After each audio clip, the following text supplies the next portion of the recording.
सैकड़ों मील की थकन जैसे नीम की छांव से चली जाए।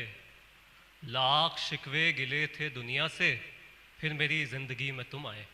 हसरत और हकीकत में जो हाइल है, वो दीवार मैं आज गिराने वाला हूँ। शायद मेरी सांसें रुक भी सकती हैं, मैं खुद को एक राज बताने वाला हूँ। तुम्हारे ख्वाब का पीछा करूं, खुदा जाने तुम्हारे घर का कोई रास्ता निकल आए। हर एक समत से देखूं तुम्हें, किसे मालूम उदासियों का नया जाविया निकल आए। कदम बढ़ाए गए जब भी जिंदगी की तरफ, किसी ने खींच लिया हमको मायूसी की तरफ। ये लोग आपको जिंदा जला भी सकते हैं, अगरचे बढ़ते रहे यूं ही रोशनी की तरफ। हर एक ख्याल से आया मुझे ख्याल तेरा, हर एक गली से मैं पहुंचा तेरी गली की तरफ। वाह वाह वाह वाह वाह वाह वाह वाह वाह।